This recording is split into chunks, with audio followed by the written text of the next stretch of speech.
Good afternoon. My name is Oskay, and I am the moderator of this semi-plenary session. And I would like to thank the audience for attending this important lecture. It is my great pleasure to introduce our lecturer today, Professor Vikram Gavini. Vikram is Professor of Mechanical Engineering and Professor of Material Science and Engineering at University of Michigan.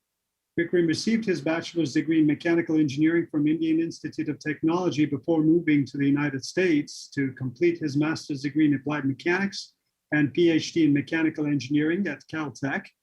Vikram's research focuses on development of computational tools and mathematical approaches for large-scale electronic structure calculations, multi-scale modeling, analysis of approximation theories, and electronic structure studies on defects in solids.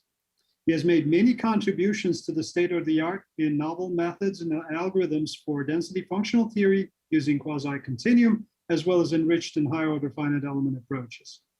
His outstanding research has been recognized by many awards, including Robert J. Melosh Medal, Alexander von Humboldt's Foundation Research Scholarship, and USACM's own Gallagher Young Investigator Award, among many others. And given my affiliation with NSF, I also cannot fail to mention that Vikram is a recipient of NSF's Career Award to support his work on multi-scale modeling to bridge quantum and continuum mechanics. Before we begin, I would like to mention that as you are watching the talk, if you have a question for Professor Gavini, use the Ask Vikram Gavini tab on the left sidebar of the platform. And if there is time, your question will be addressed. Without further ado, I would like to ask Vikram to the virtual podium to deliver his lecture. Vikram?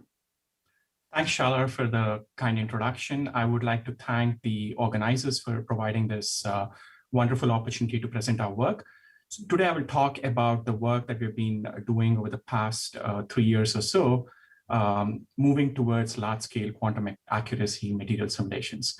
So this is joint work with Sambit Das and Vikash Karungo, postdoctoral scholars at University of Michigan, and Professor Fani Mottamari from the Indian Institute of Science. So first principle calculations are the starting point of all first principle calculations or ab initio calculations is quantum mechanics. And if we are looking at in the time independent scenario, this is given by eigenvalue problem, which is h psi is equal to E psi. And I'm using my pointer to point to a particular equation that I'm referring to.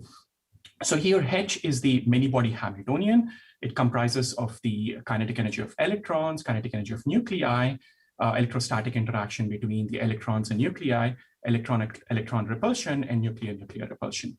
So psi is the many-body wave function or the eigenvector, and E is the energy or the eigenvalue. Now, if we look at the wave function, this depends on the positions as well as the spins of the n electrons, as well as the positions of the m nuclei. And it is conventional in electronic structure calculations to do what is called as a Born-Oppenheimer approximation, which treats the atomic nuclei in a classical fashion because this kinetic energy operator can be dropped because ma is much, much larger than 1. Still, the wave function depends on the positions and the spins of the n electrons. So, which means that the computational complexity of the calculation is exponential. It is exponential with respect to the number of electrons in the system. And so doing full quantum mechanics is prohibitively expensive beyond 10 electrons. And this is where a lot of approximations are introduced in electronic structure calculations. And one set of approximations is to choose a particular form of the structure of this many-body wave function. And this is what gives rise to methods or theories such as the Hartree-Fock method, variational quantum Monte Carlo method, or multi-configuration equations. But in the mid-1960s, there was a different theory which was developed. And this is what is referred to as the density functional theory. And the main statement of this theory is that as long as we're interested in the ground state properties of the materials, then the ground state energy is solely a functional of the electron density. Professor Walter Cohn received the Nobel Prize in chemistry for basically showing this statement. And this is a very, very powerful statement because we have now reduced the computational complexity for computing a variable in a 3n-dimensional space down to evaluating this electron density, which is the probability density of finding any electron at a spatial point which lives in a 3-dimensional space. It's not very difficult to see why this statement is true. So let's say that psi is the state vector that describes the state of the system. Psi hit psi is the energy of the system. And this is going to be greater than or equal to its ground state energy. Now you can flip the statement around and say that we can compute the ground state energy by minimizing with respect to all admissible wave function psi of psi h psi. So here T is the kinetic energy of electrons. This is the electron-electron interactions. This is the electron-nuclear interactions. And the nuclear-nuclear interactions are treated classically. Now this V external is a single electron operator. And thus you can simplify psi times this expression in a product psi to be integral of the electron density times the external potential. And this is the external potential that's provided by the nuclei. So this particular term depends only on the electron density, but these first two terms still depend on the wave function psi. But we can split this minimization over psi into two minimization problems. One, a minimization over all admissible electron densities rho. Another, a minimization over all admissible psi's giving a particular electron density rho.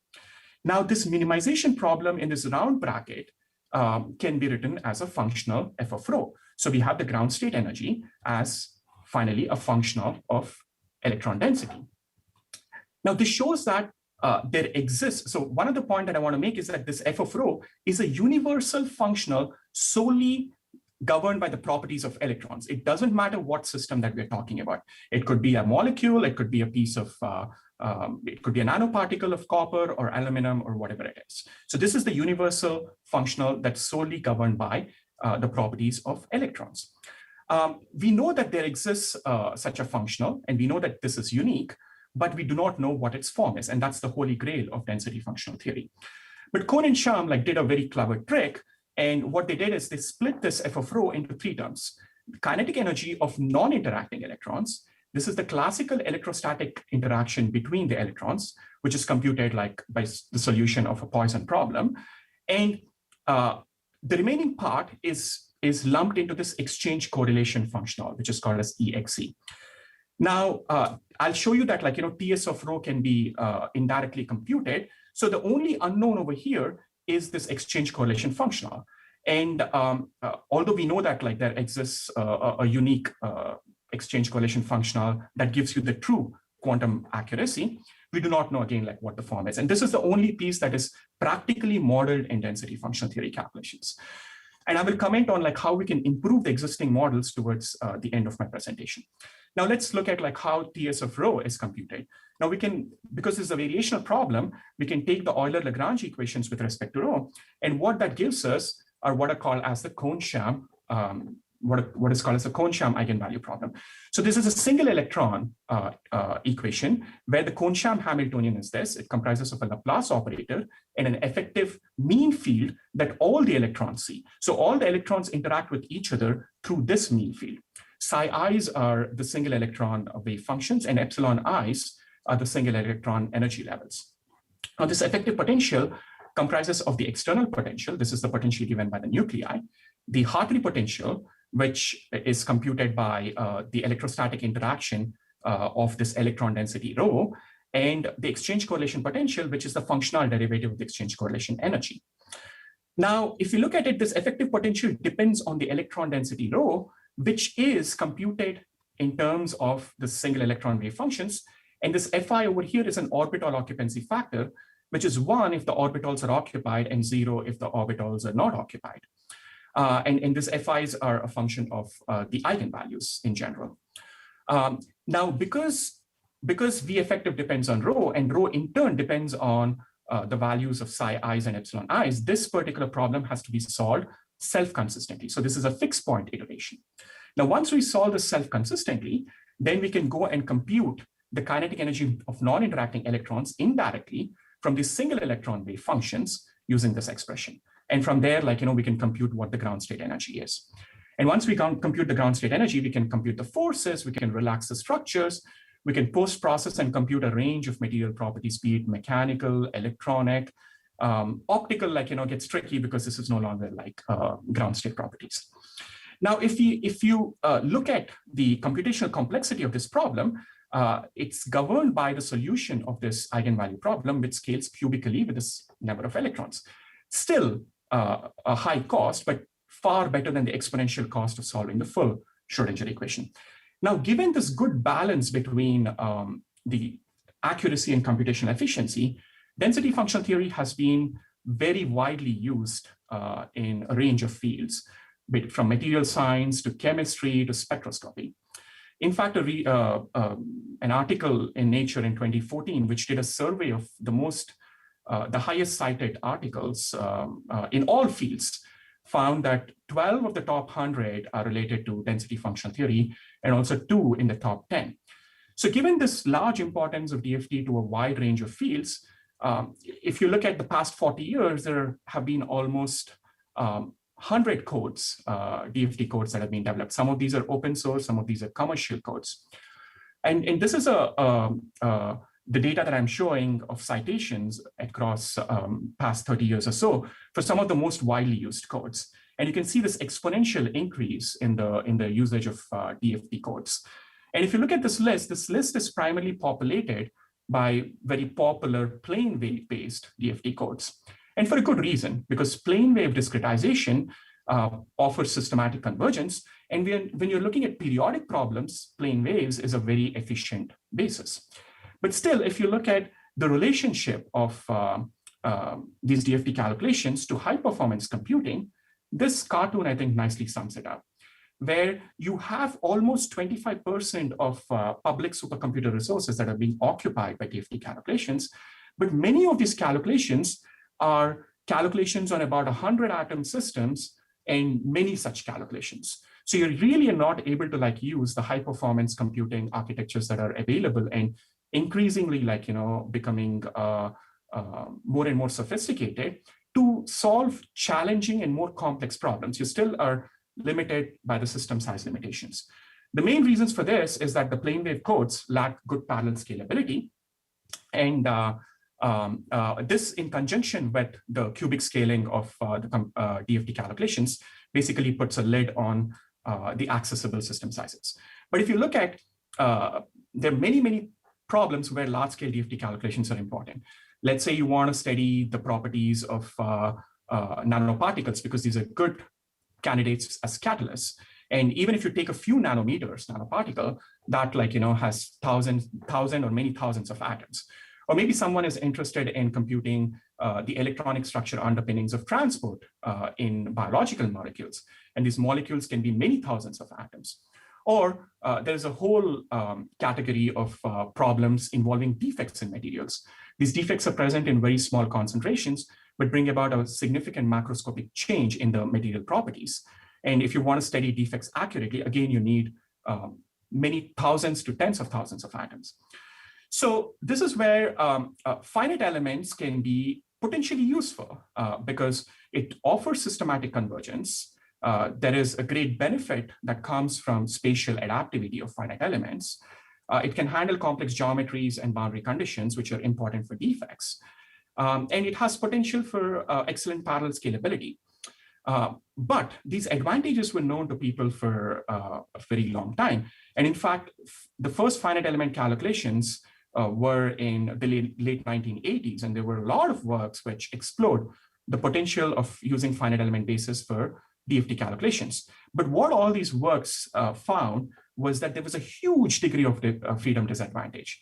That is, if you wanted to get to chemical accuracy, and these are very stringent accuracies of the order of 10 to the power -5 to -6 relative errors in the energy, you found that the finite element basis was not competing against the other basis sets that the physicists and the chemists were using.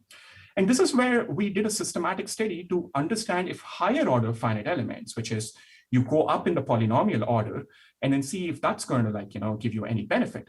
So to emphasize the importance of higher order polynomials for improving the efficiency of DFT calculations using finite element basis, let me consider these two examples. One is a non-periodic calculation involving copper nanoparticle, and another is a periodic calibration with a defect, a monovacancy in molybdenum supercell. Now, here I'm showing the number of degrees of freedom that you need against the Fe polynomial order to converge to chemical accuracy for these both systems. And you can see that there is almost 1,000-fold reduction in the number of degrees of freedom that you need by going to higher order polynomials of Fe order 4 or 6. Now, one may be worried that if you go to higher order polynomials, the cost per degree of freedom is going to go up. So is it going to be really computationally advantage? So if you look at the computational costs too, you get like almost 1,000-fold improvement by going from linear finite elements to higher order finite elements. Now, beyond using higher order finite elements, one can also explore exploit spatial adaptivity to further reduce this degree of freedom disadvantage. So one could use error analysis and compute, bound your error in the ground state energy in terms of errors in the discretization of the single electron wave functions, which then indirectly can be bounded by the finite element mesh size. Now, this finite element mesh size need not be chosen to be uniform, but you can choose this to be a function of R.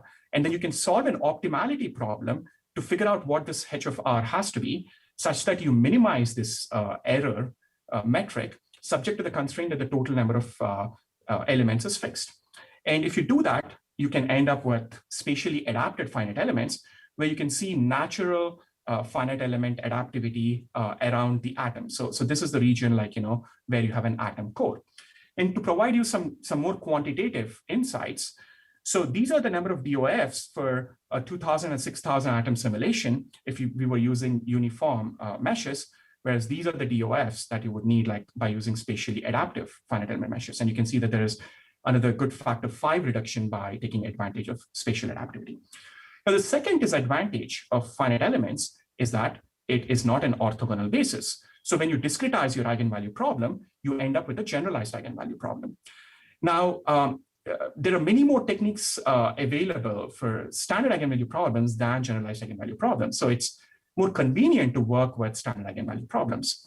Of course, you can convert this generalized eigenvalue problem to a standard eigenvalue problem using this Loudon transformation, but that requires computation of the inverse of the square root of the mass matrix. And that can be really expensive for large-scale problems. So this is where when we go to higher order of finite elements, we do not work with standard Lagrange finite elements where the finite element nodes are equidistant, but we choose the nodes to be at the roots of the derivative of the Legendre polynomials. And we use this particular spectral finite elements in conjunction with a Gauss-Lobato-Legendre quadrature rule where the integration points coincide with the nodes of the finite elements. And that makes your mass matrix to be diagonal, and the transformation from a generalized eigenvalue problem to a standard eigenvalue problem then becomes very, very trivial. And we have, of course, checked that doing this reduced order quadrature rule does not affect either the energy or force accuracies of the calculations. Okay, so now we have a standard eigenvalue problem, discrete standard eigenvalue problem, but now the challenge is we have to compute for a large number of eigenpairs. And for some of the largest calculations that we have done, the n over here is about 60,000. And that's a very expensive calculation. But the structure of the problem is such that because we are interested in the ground state properties, we are only interested in the eigenstates at the lower end of the spectrum. And this was recognized very well by many people, and then they have adapted a lot of algorithms for this DFT calculations. And in particular, one of the key contributions was in 2006 by Zhao, Yusuf Saad, and Chimchalakovsky, where they developed the Chebyshev acceleration technique in the context of finite differences. And we adapted this to finite elements. So the main idea is that we are interested in this wanted spectrum, so we can shift and scale this particular Hamiltonian such that the unwanted spectrum maps between -1 to 1. And the wanted spectrum comes to the left of -1. And once we do that, then we can construct a Chebyshev filter, Tm of h, and add this on a bunch of wave functions. And what we then get is a filtered space that is very rich in the eigenspace of interest. Now, why this happens is because if we look at the properties of Chebyshev polynomials, the Chebyshev polynomial is bounded in -1 to 1. It grows very rapidly outside of -1. And what this, applying this particular Chebyshev filter on size, what it does is it kills all the components along the unwanted spectrum and then magnifies all the components along the wanted spectrum. Now we have a subspace which is very rich in the eigenspace of interest. So hence we can project this eigenvalue problem into the subspace and then solve a much smaller problem. So this is how the algorithm proceeds. So we start off with a guess for the electron density of the system, typically superposition of atomic densities. We construct our discrete Hamiltonian in the finite element basis. We construct a Chebyshev filter and get the Chebyshev filtered subspace. And then we orthogonalize the Chebyshev filtered subspace because to improve the conditioning of the basis that represents the space.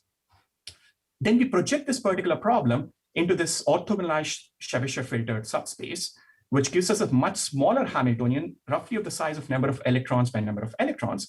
We diagonalize that, then we take the solution and then rotate back to our original finite element space. So this is the subspace rotation step. And from that, like we go and compute the output electron density. If the output electron density is close to input electron density, up to tolerance, we are done. Otherwise, we continue this fixed point iteration until convergence. So this is what is called as a self-consistent field iteration or an SCF iteration. Now, if we look at the most computationally expensive steps, it corresponds to the Chebyshev filtering step, the orthonormalization step, and the Rayleigh-Ritz procedure. So now I'll talk about like certain HPC aspects as well as mixed precision algorithms that we have developed that substantially reduce the cost of the step as well as improve in the parallel scalability of the overall algorithm. Okay, so in the Chebyshev filtering, the main kernel is a matrix-matrix product because the action of a Chebyshev filter can be recursively written as a matrix-matrix product. So H here is a sparse matrix, X here is a dense matrix, and the resulting matrix is also dense. Here, M denotes the number of finite element nodes, and N denotes the number of eigenstates that we're computing. So I want to emphasize that for the largest problem that we did, M was of the order of 300 million and N was of the order of 60,000. So which means that we're computing X and Y's of the order of 18 trillion entries. So that's the size of the problem that we're talking about when we get to like large scale calculations. So instead of doing this sparse dense matrix multiplication naively at the global level, we actually take advantage of the finite element structure over here. And what we do over here is that we go to every partition, we do the matrix the at the finite element cell level, and then like assemble it back later on. But to do this, one has to be very careful about the data structures. So the data structure is such that we store the wave functions, all the wave functions corresponding to a given degree of freedom in a local partition in a contiguous manner. And what this does is it allows us to extract a block of wave functions in a very efficient way using strided copy operations. Now, why only a block of wave functions? We are not extracting all the wave functions because if we extract all the wave functions, then the peak memory footprint is going to increase. Now, once we extract the block of wave functions, we can then extract the cell level entries corresponding to this block of wave functions. And once we have the cell level entries, and then we have the cell level Hamiltonian matrices, these are independent like matrix-matrix products. These things can be very efficiently performed on either many core CPU architectures or even more efficiently on GPUs. And then like, we get the cell level entries of this Y, the product matrices. But now we have to assemble these product matrices. And there are two assembly operations that we need to do. One is an assembly across the elemental boundaries where the nodes are shared across different elements. So that is an assembly that needs to happen local to a particular processor or a thread that's doing the calculation. And especially when you're doing this on GPUs, you have to be careful about race conditions, and we use atomic operations to avoid these race conditions. And once you do this assembly operation, then you have to do an assembly across the partition boundaries. And this is where the communication kicks in. So here, to reduce the communication cost, we use the mixed precision idea. So we recognize that the number of nodes on the partition boundaries are far fewer than the number of nodes that are interior to the partition. So recognizing this, we can do a mixed precision aspect over here, where we communicate the boundary entries only in single precision, and then we then do the assembly operation. And again, as I will show you, like this does not affect the accuracy. So now we do this for a block of wave functions, then we move to the next block. Now doing this for a block has a key advantage, which is that as the computation of the next block is happening, the communication of the previous block can happen. So you can overlap compute and communication, which can further improve the efficiency. So let me show you like some performance metrics. So here I'm showing the throughput as a function of block size on a benchmark problem with 1,000 electrons on 2 Summit nodes, which is the largest supercomputer. Summit is the largest supercomputer at OLCF at this present moment, at least in the US. Now, if you use very small block sizes, you don't get much throughput because you're not filling the GPUs like very effectively. But as you increase the block size, you can actually get to almost 25% of the full 64 double precision peak performance.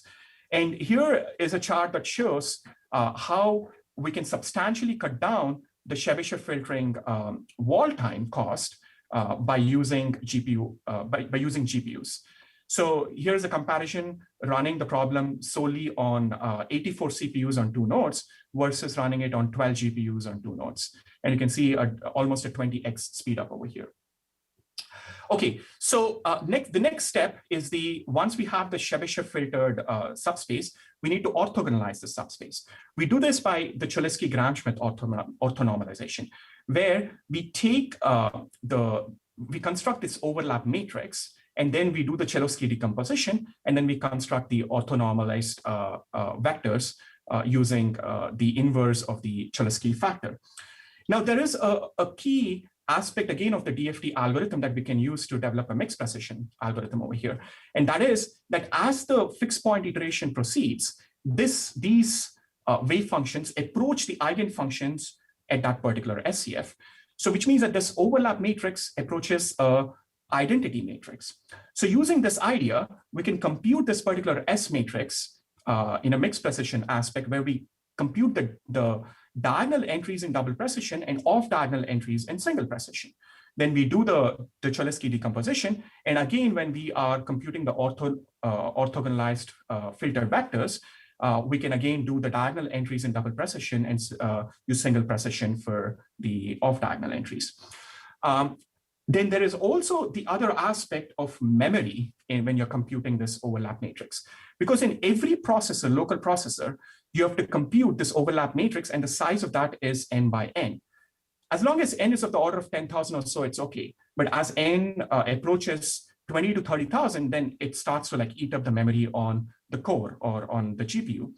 And this is where we develop this blocked approach where we only compute a block of the overlap matrix on every processor, then take it to a parallelized scale APAC matrix, put it in there, and then move to the next block.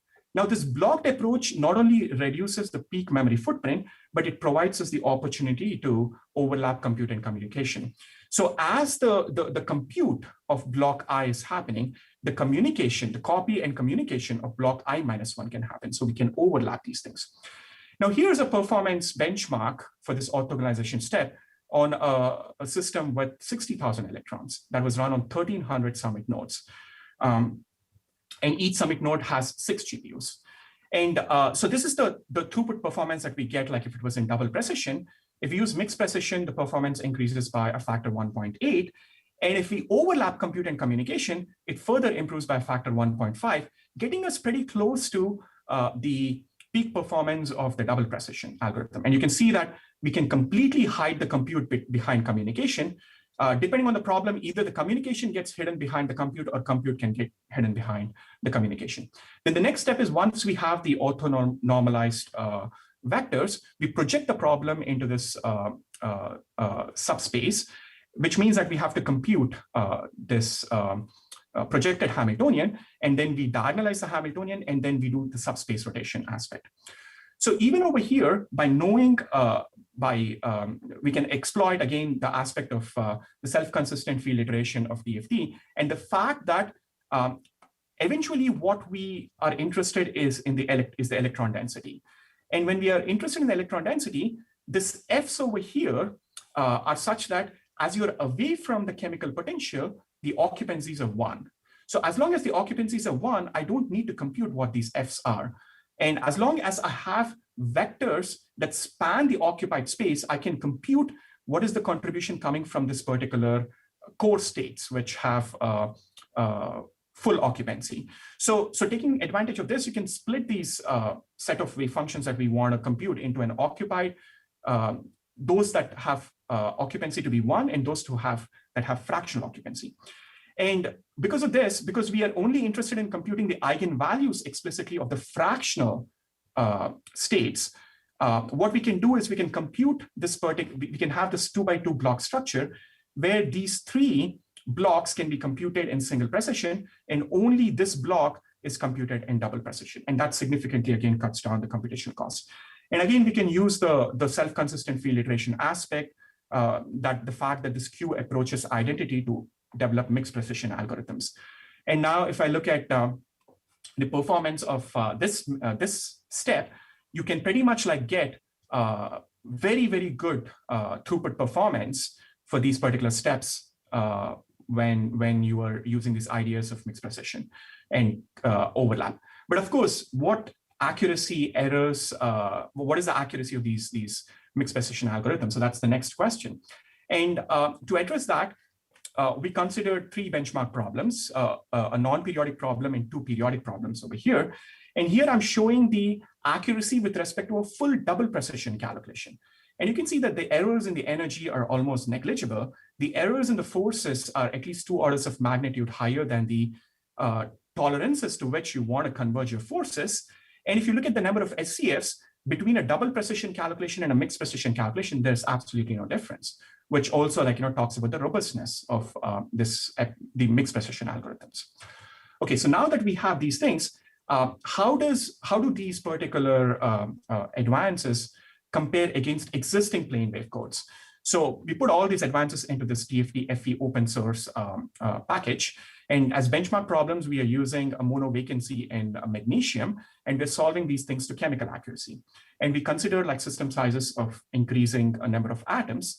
For small, and by the way, we solve both these calculations to the same accuracy. And these are times that are reported in node hours, which is the computational efficiency aspect.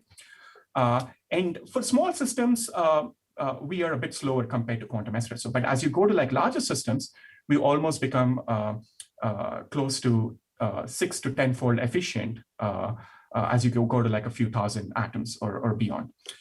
Now, if you look at the parallel scalability of these of Dft FE, and this has been shown on a 20,000 electron system, this is on many core like Cori supercomputer, we can go to like tens of thousands of MPI tasks and still get good parallel scalability.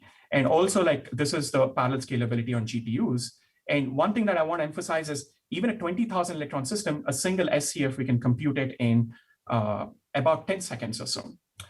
So now here I'm comparing the minimum wall times that we get with plane wave basis for a mono vacancy in molybdenum for different system sizes, ranging from about 6,000 electrons to 28,000 electrons. So we compare quantum espresso and Dft FE on a CPU architecture, which is the Cori architecture. And then we compare it on OLCF Summit, which is the GPU version of our code. So a one-on-one comparison on CPUs, you see that at a 15,000 electron system, the minimum wall times, and we are solving this to 40% parallel efficiency. Dft FE is better like by a factor 10, which is due to the better parallel scalability of the finite element basis. And when we go to GPUs, we get another factor of 10 improvement. Okay, so now with that, I just want to mention to you that this Dft FE is an open source code. We can do periodic, non-periodic, and semi-periodic problems. It can handle both pseudopotential and all electron calculations in the same framework. It has all these capabilities. Ab initio MD only like, we can only do NVE, but like we are going to put in more capabilities down the future. The scalability has been tested to like almost like 200,000 cores on Cori and up to like 24,000 cores on 24,000 GPUs on Summit. And this code can handle, this code can handle almost 10,000 electron pseudopotential calculations and about many thousands of electrons, all electron calculations. And when we go to CPUs, we get almost a 20-fold speed up compared to the CPU version of the code. And with that, I want to switch gears and talk about two application problems where we use DFT FE to gain some new insights. The first problem is understanding if we can use magnesium as a structural alloy. Magnesium is one of the lightest structural alloys that we have, but we cannot use this very well in many of the automobile or aerospace industry parts is because of the lack of ductility of magnesium and its alloys. And the main reason for this low ductility is partly lies in the behavior of dislocations, which are line defects in crystalline materials. So if we take a system like aluminum, which has a face-centered cubic crystalline structure, it has many slip systems, to be precise, 12 slip systems on which these dislocations can glide very easily. But when it comes to magnesium, which has a HCP crystal structure, these dislocations can glide on the basal plane. They're prohibitively expensive to form and glide on the prismatic planes, but they can actually form on the pyramidal planes. But what people found through TEM experiments is that whatever are the dislocations that form on the pyramidal 2 plane actually dissociates onto the basal plane because it has a lower energy. Pyramidal 1 dislocations are stable, or I should say, pyramidal 1 dislocations are metastable. So slight perturbation causes pyramidal 1 dislocations to cross-slip to pyramidal 2, and then that dissociates to basal plane, and these dislocations get locked. So metallurgists have been thinking about, can we add any solute atoms to change the relative stability of pyramidal 1 with respect to pyramidal 2? So if we can make pyramidal 1 to be of lower energy compared to pyramidal 2, then we can activate a cross-slip mechanism and improve the ductility of magnesium. So for this, the main quantity of interest for metallurgists is to very carefully get the energy difference of a pyramidal dislocation on pyramidal 1 plane and pyramidal 2 planes. And this has been out of reach for codes like WASP, mainly because you actually need very large cell sizes to get to a converged value. So as you can see, we had to go to about 6,000 atoms, and then an 8,000 atom calculation is actually ongoing, which is where we expect this particular energy difference to converge. These are the differential displacement plots for the 2 pyramidal dislocations for the close to 6,000 atom system, and these are the electron density contours at the core of the pyramidal dislocation. Okay, so now the next example problem that I want to suggest or present to you is understanding, or at least getting some insights into transport in DNA molecules. So the conventional hypothesis has been that the transport in DNA molecules happens through base pairs, because backbone has energy states which are very deep, and these do not actually contribute to any electron transport. But recent experiments actually challenge this hypothesis. So our collaborators in Israel, what they did is they considered a double-stranded DNA molecule, they trapped it between 2 beads, and they did the following experiments. One is they measured the IV characteristics of a proper DNA molecule. Then they introduced 1 nick in the backbone, and they introduced 2 nicks in the backbone. So this is the curve that you get for a proper DNA molecule. This is the curve that you get for 1 nick, and the IV characteristics are this for 2 nicks. So if ideally the transport was happening through the base pairs, then the IV curves would not the current flow would not be completely zero. So this is where they were interested in understanding the electronic structure underpinnings of whether the transport can happen through base pairs, or does backbone actually play a role in the transport. So we actually looked at the DNA molecules which were used in the experiments that involved 100 base pairs. So this is the non-periodic calculation involving 6,200 atoms. And then we computed the electronic structure, and we found 2 things. One aspect is that, yes, around the chemical potential, the states are localized, first of all, on the base pairs, but Only if you go 1 eV deeper away from the chemical potential, you actually end up start seeing states on the backbone as well. And these are localized too. And if you actually look at the localization length as a function of the energy, all the states that are accessible for transport are fairly localized. So it's not the conventional hypothesis that the picture that people had in mind was more like a tunneling thing that was happening via the base pairs is not the correct picture. It's more probably a hopping mechanism where, in fact, even the backbone states can actually play a role, because once you open up the window beyond a few EV, you actually have a fair amount of density of states that are available for transport. So this is the second insight, that I wanted to present to you. So now, in the remaining time, I want to just briefly talk to you about our vision on improving the accuracy of DFT calculations themselves.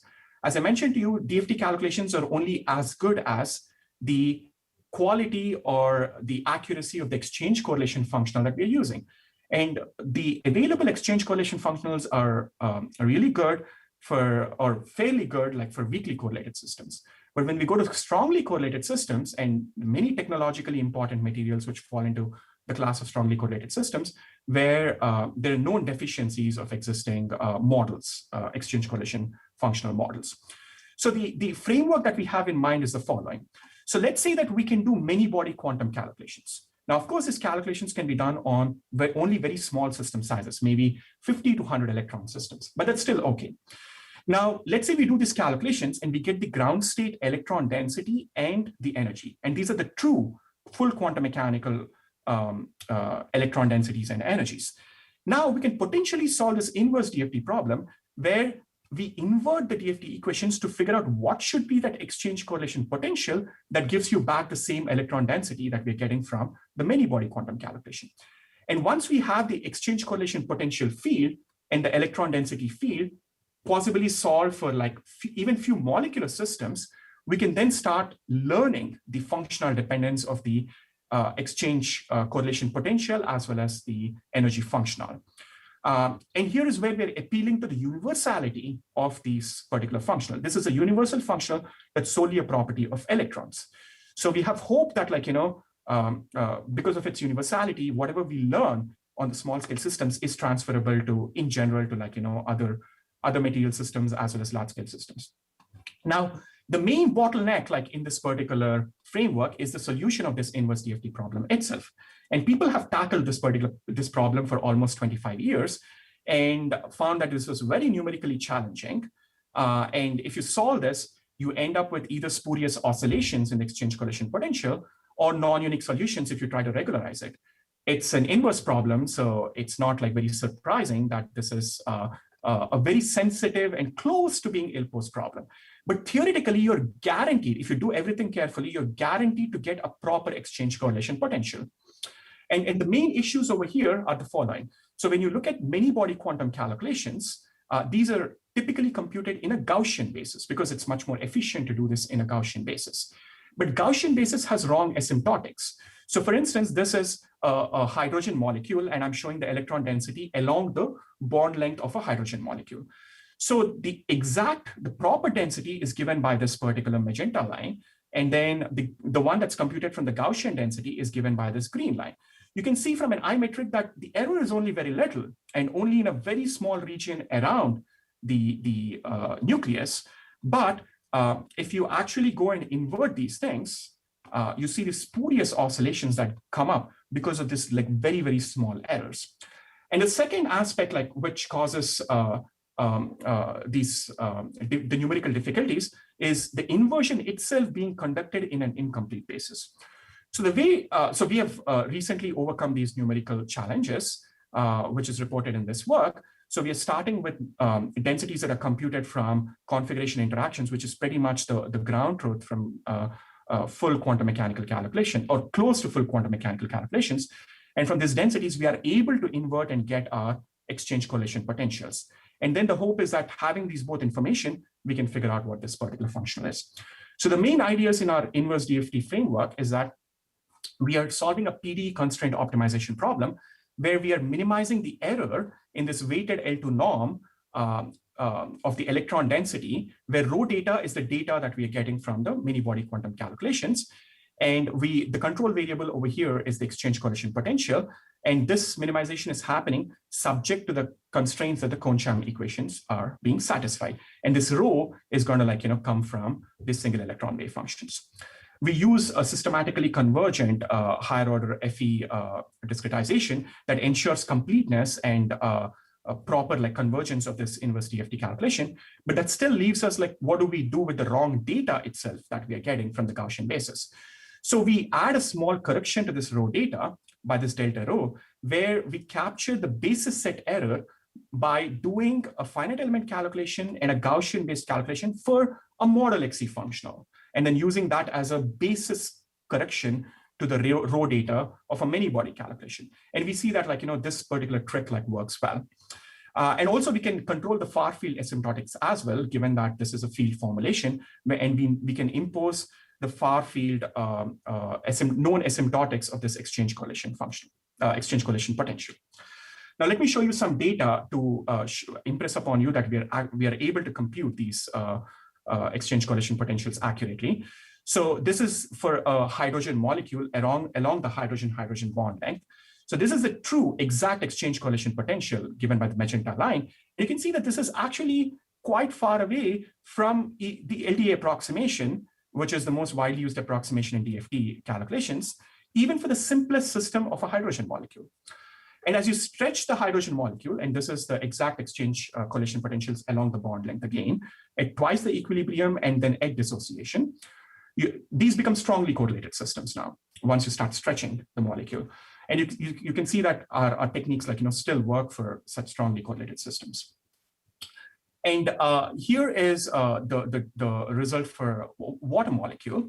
And this is the exchange coalition potential contour map along the plane of the water molecule. And this is the curve along the OH bond.